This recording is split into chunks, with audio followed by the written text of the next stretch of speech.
24 नवंबर 2024 को संभल में हुई हिंसा को लेकर पुलिस व प्रशासन तेजी से कार्रवाई कर रहे हैं और इसको लेकर संभल हिंसा में शामिल आरोपियों की धरपकड़ भी पुलिस द्वारा तेजी से की जा रही है। और इसी धरपकड़ में पुलिस ने 10 और आरोपियों को गिरफ्तार किया है, तो वहीं एक आरोपी मुल्ला अफरोज भी पुलिस की गिरफ्त में आ चुका है, जो कि सपा सांसद जियाउर रहमान बर्क का करीबी बताया जा रहा है। तो इसके साथ ही दूसरी ओर इस संभल हिंसा के तार दाऊद इब्राहिम से भी जुड़ते नजर आ रहे हैं, क्योंकि मुल्ला अफरोज का ताल्लुक दाऊद इब्राहिम से जुड़ा हुआ है। और जैसे जैसे इस मामले पर गिरफ्तारियां हो रही हैं, वैसे वैसे सपा सांसद जियाउर रहमान बर्क की मुश्किलें भी बढ़ती जा रही हैं।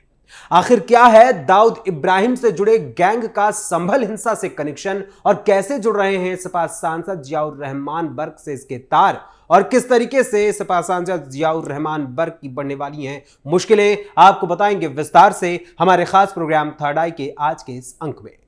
नमस्कार, वंदे मातरम, कैपिटल टीवी उत्तर प्रदेश देख रहे हैं आप, और मैं हूं आपके साथ अखिलेश पांडे।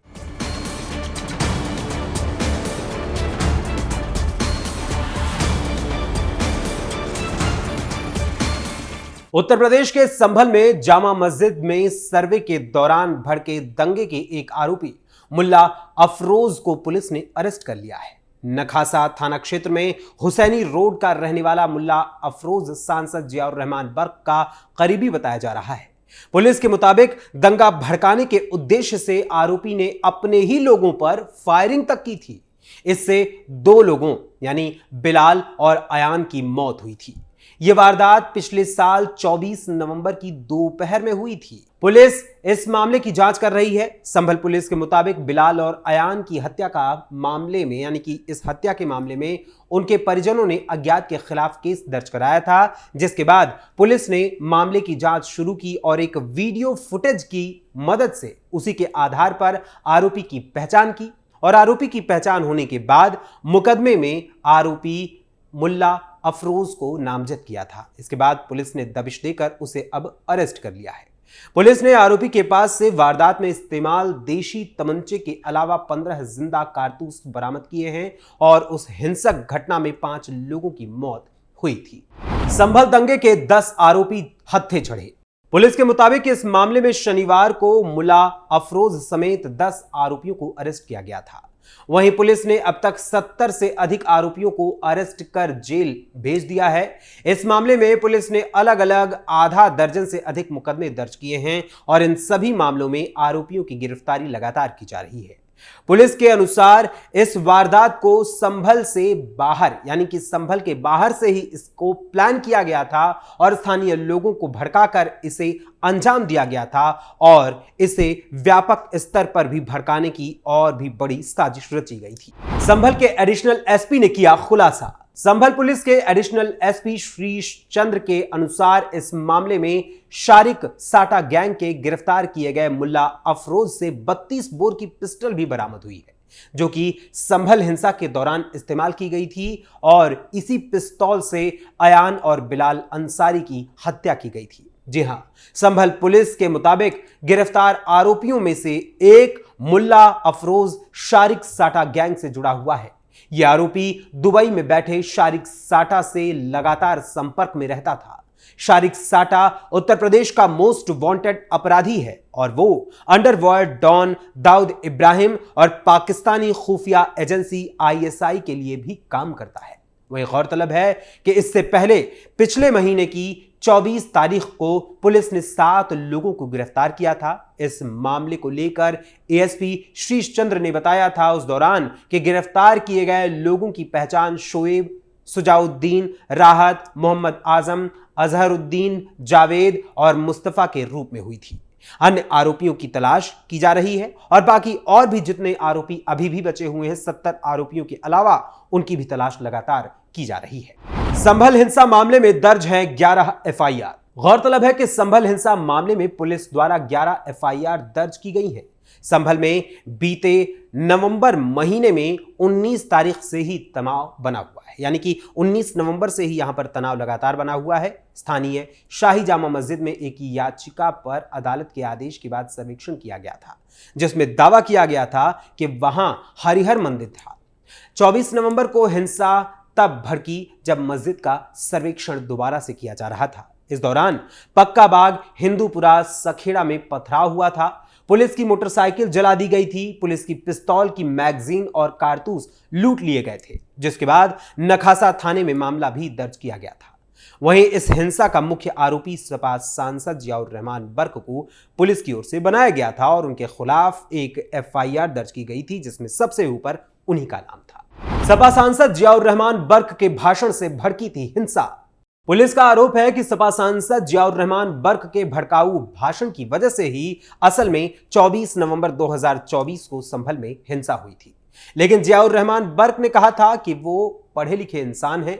संभल में जब हिंसा हुई तब वो यूपी में नहीं थे।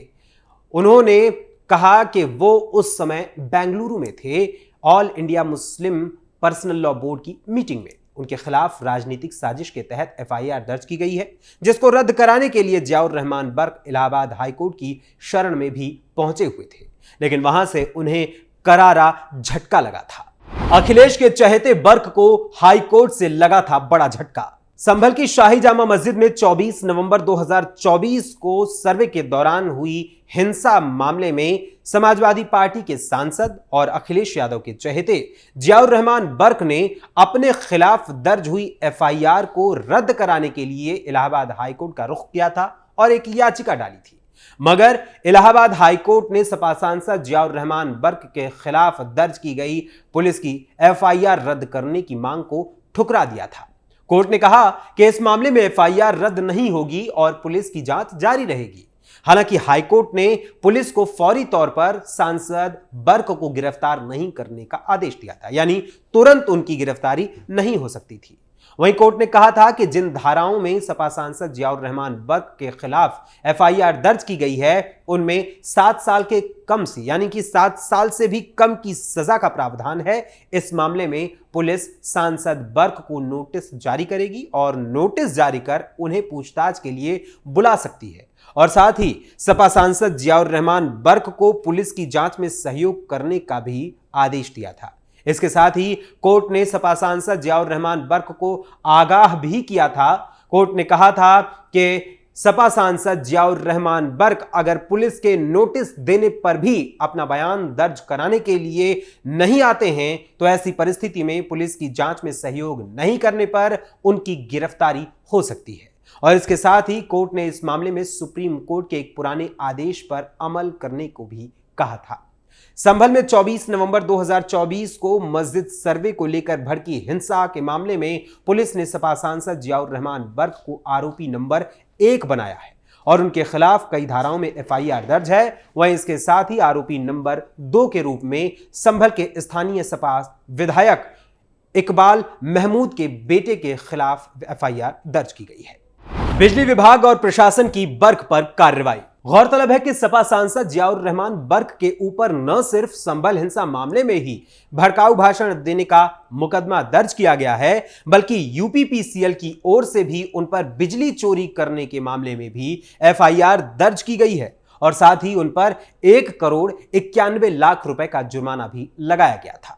वहीं दूसरी ओर उनके मकान को लेकर पीडब्ल्यूडी विभाग की ओर से भी उन्हें नोटिस दिया गया था, जिसके अनुसार यह कहा गया था कि सपा सांसद जियाउर रहमान बर्क का जो मकान है उसे बिना नक्शा पास कराए ही बनाया गया था और साथ ही अपनी जमीन के बाहर सपा सांसद जियाउर रहमान बर्क ने अवैध कब्जा भी किया था, जिसको लेकर उनके खिलाफ बुलडोजर एक्शन की कार्रवाई भी प्रशासन की ओर से की गई थी।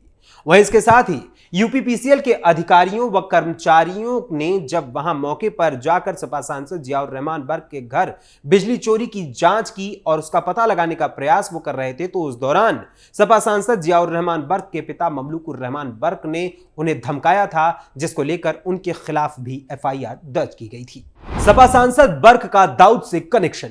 खास बात है कि अब पुलिस ने जिन 10 आरोपियों को गिरफ्तार किया है, उनमें से एक आरोपी मुल्ला अफरोज ने संभल हिंसा के दौरान दंगा भड़काने के उद्देश्य से फायरिंग की थी, जिसमें गोली लगने से बिलाल और अयान नाम के 2 मुस्लिम व्यक्तियों की मौत हुई थी। और इस हत्या के आरोपी मुल्ला अफरोज का सपा सांसद जियाउर रहमान बर्क से कनेक्शन बताया जा रहा है और पुलिस के अनुसार यह मुल्ला अफरोज बर्क का काफी करीबी भी है। संभल पुलिस के अनुसार बिलाल और अयान की हत्या के मामले में उनके परिजनों ने अज्ञात के खिलाफ केस दर्ज कराया था, जिसके बाद पुलिस ने इस मामले की जांच पड़ताल शुरू की और एक वीडियो फुटेज के आधार पर आरोपी की पहचान होने के बाद मुकदमे में आरोपी को नामजद किया था और अब उसे गिरफ्तार भी कर लिया गया है और अब उससे पूछताछ की जाएगी और असल मामले को भी खंगाला जाएगा और उसकी जड़ तक पहुंचने का प्रयास किया जाएगा। यानी इस मामले में सपा सांसद जियाउर रहमान बर्क से जुड़े भी बड़े खुलासे होने की उम्मीद है और अगर ऐसा होता है तो सपा सांसद और अखिलेश यादव के चहेते जियाउर रहमान बर्क की मुसीबत और भी अधिक बढ़ सकती है। वैसे आपको बता दें कि सपा सांसद जियाउर रहमान बर्क ने संभल हिंसा वाले दिन एक ट्वीट किया था और कहा था कि वो बैंगलोर से वापस संभल लौट रहे हैं, लेकिन सपा सांसद जियाउर रहमान बर्क संभल लौटने की बजाय दिल्ली चले गए थे क्योंकि उस दौरान उन्हें जानबूझकर संभल हिंसा मामले को उठाना था संसद में और इसी को लेकर एक प्लानिंग के तहत वो संभल का मुद्दा संसद में उठाने के लिए दिल्ली में ही रुक गए और यहां तक कि उन्होंने ये जहमत तक नहीं उठाई कि संभल में मारे गए मुस्लिम परिवार के यानी जो मुस्लिम मारे गए थे उनके परिवारों से वो मुलाकात कर सके, जबकि वो आरोप लगा रहे थे कि इन्हें पुलिस की गोली से मारा गया है। वहीं सपा सांसद जियाउर रहमान बर्क 24 नवंबर 2024 को हुई हिंसा के कुछ दिन बाद नहीं बल्कि कई हफ्ते बीत जाने के बाद 30 दिसंबर 2024 को सपा के पूरे डेलीगेशन के साथ संभल पहुंचे थे। अब फिलहाल दाऊद इब्राहिम से जुड़े शारिक साटा गैंग के गुर्गे मुल्ला अफरोज से सपा सांसद जियाउर रहमान बर्क के कनेक्शन की सच्चाई और संभल हिंसा के तह तक पुलिस पहुंचने के प्रयास में लगी हुई है। ऐसे में जिस शारिक साटा गैंग के गुर्गे मुल्ला अफरोज को पुलिस ने गिरफ्तार किया है उसके साथ सपा सांसद जियाउर रहमान बर्क से जुड़े कनेक्शन की बात भी सामने आ रही है। इस मामले को लेकर आपका क्या विचार है और आपके अनुसार संभल हिंसा का असली मास्टरमाइंड कौन हो सकता है, इस बारे में अपने कमेंट्स के माध्यम से हमें अपनी राय जरूर बताइएगा। फिलहाल अभी के लिए थर्ड आई के आज के इस अंक में बस इतना ही। थर्ड आई के अगले अंक में फिर मुलाकात होगी किसी और खबर, किसी और मुद्दे, किसी और विषय के साथ। तब तक के लिए मुझे अनुमति दीजिए। धन्यवाद। जय हिंद, जय भारत।